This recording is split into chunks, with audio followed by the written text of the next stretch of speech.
Pakettreiside ja seotud reisikorraldusteenuste aruannet saab Tarbijakaitse ja Tehnilise Järelevalve Ametile esitada infosüsteemi kaudu. Selleks tuleb infosüsteemi sisse logida riigi autentimisteenuse kaudu, valides ID-kaardi või mobiil-ID lahendus.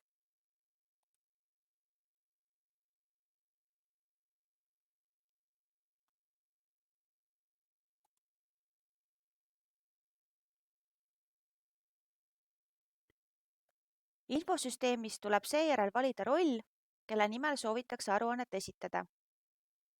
Aruandekohuslasel kuvatakse avalehel kohe teadet, et kvartali aruande esitamise periood on alanud.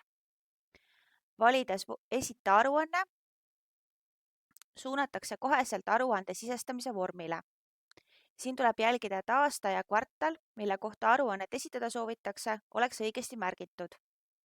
Seejärel saab liikuda aruande sisuväljade täitmise juurde. Need väljad täidab ettevõte vastavalt oma tegevusaladele. Tegevusalad, millel ei tegutseta, tähistatakse nulliga. Täidame aruande väljad.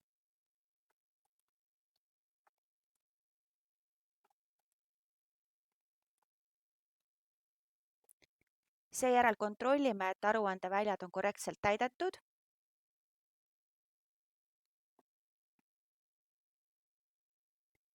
Ja salvestame aruande. Seejärel tuleb aruanne allkirjastada.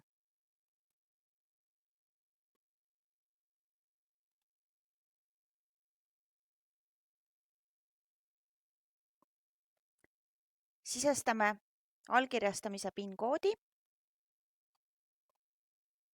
ja kinnitame.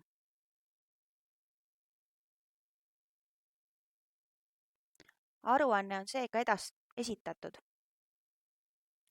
Esitatud aruandeid saab vaadata kvartali aruanne vaates.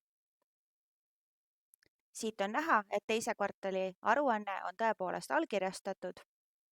Sellega on aruanne Tarbijakaitse ja Tehnilise Järelevalve Ametile esitatud ning jäänud on üle infosüsteemist välja logida.